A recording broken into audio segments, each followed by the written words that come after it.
Hello? You legally have to say hello back. This is your 10-minute sports report. I am your host, Captain Boyne. Thank you for being with us. Quick comment down below right now. What is a better mascot? College football mascot. So I want you to think of it. More iconic, just overall better, however you want to define better. I define it as more iconic. Okay? Is it Brutus the Buckeye from Ohio State or Otto the Orange of Syracuse? So go ahead, comment down below, please. Please do comment, like, subscribe, share with all your families and friends.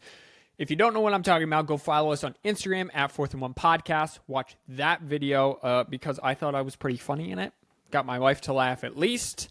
Make sure you say hello and comment Brutus the Buckeye, Otto the Orange. Which one's better? 10-minute sports report, Thursday the 17th. You're only getting 2 this week.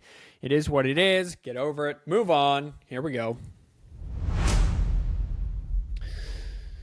Auburn is going to lose every single football game they're a part of this season. Just kidding. Peyton Thorne has been named the Auburn starting quarterback this season, or at least to start the season. Head coach Hugh Freeze announced Thursday.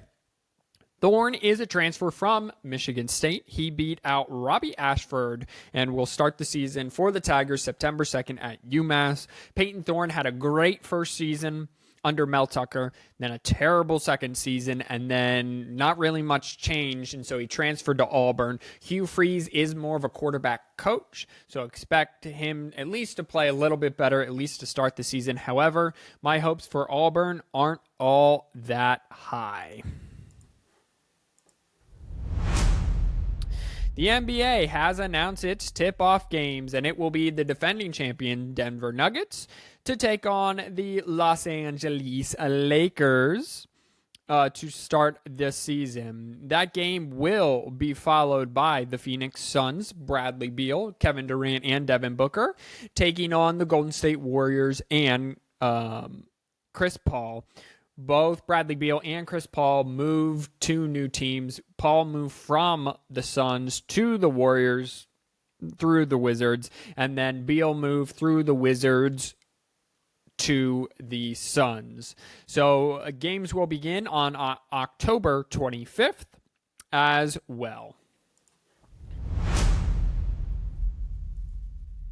Ex-athletes of Northwestern have defended the athletic culture in a letter to an administration. More than 1,000 former Northwestern athletes have sent an open letter condemning hazing in any form, while also defending the athletics culture they say is not represented or defined by the allegations that surfaced this summer against some of the school's programs. Again, if you don't know, hazing, it has been alleged and has gotten 2 coaches fired, football and baseball.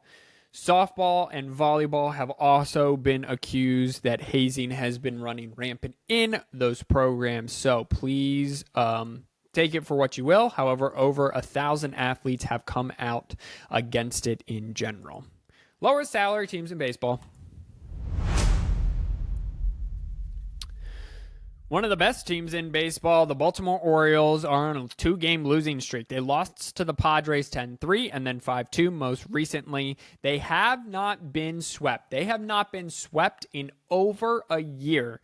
So they haven't been swept in 79 straight series. They have a chance to catch the 1928 Yankees, who are like 82 or something like that, I believe. So that is their lowest salary team in baseball, has one of the best non-swept streaks, which means they're at least winning 1 game. But this season, they're winning close to 2, if not all 3 of a series. They beat the Padres 4-1, and that's how they were not swept in that series. They have a 3-game series with the Athletics starting tomorrow night. The Tampa Bay Rays are on a 1-game winning streak and sit 2 games back of the Baltimore Orioles in the AL East. They split the series, or they split games with the Giants, They won 10-2 and then lost 7-0 and then won 6-1 last night that included an inside the park home run by I don't know who, if I'm being completely honest, but I included an inside the park home run, and that doesn't happen every single day. Let's check in on the Cincinnati Reds. The Cincinnati Reds, another lowest salary team in baseball, are 2.5 games back, still tied for second place in the NL Central with the Chicago Cubs, and are on a 1-game winning streak. They beat the Pirates 6-5, then they lost to the Guardians 3-0, and then they beat the Guardians 7-2. So they sit in second place in the NL Central, 2.5 games back, and we'll get to the wild card in just a minute. The division leaders for the AL East, Central, and West are the Orioles, the Twins, and the Texas Rangers.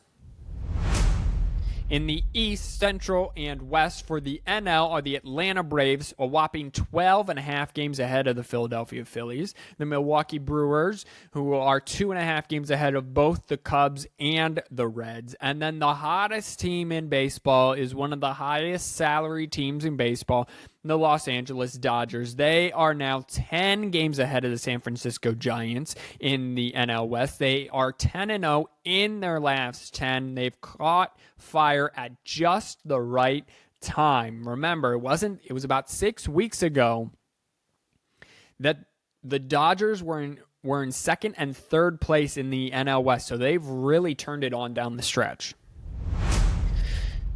The wild card leaders in the American League are the Rays and the Astros and the Blue Jays. Half game behind the Blue Jays for that final wild card spot is the Seattle Mariners, just trailing by a half game. And then the Boston Red Sox are still only 3 games out, so still in the thick of it. The Yankees are 6.5 games out, and Angels are 7. So really, they would really have to turn it on both those teams. In the National League, it is a hot race. The Philadelphia Phillies and the San Francisco Giants lead it.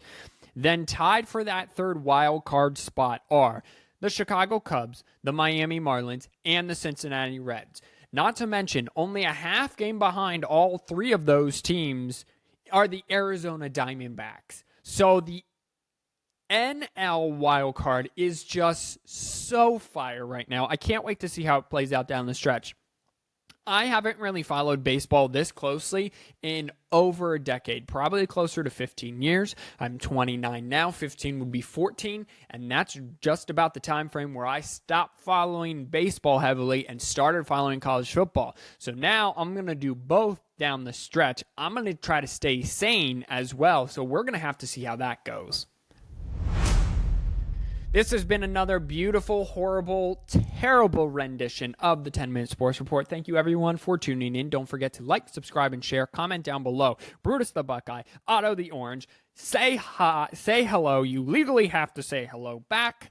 I'm Captain Boring. I will either see you tomorrow, but more than likely, I will see y'all next week. Hopefully, I will do Monday, Wednesday, Friday next week. Got a little lazy. I was more lazy than a healthcare worker on vacation this week, which I was, so it kind of works. God bless you. Wash your hands, you filthy animals. Peace out.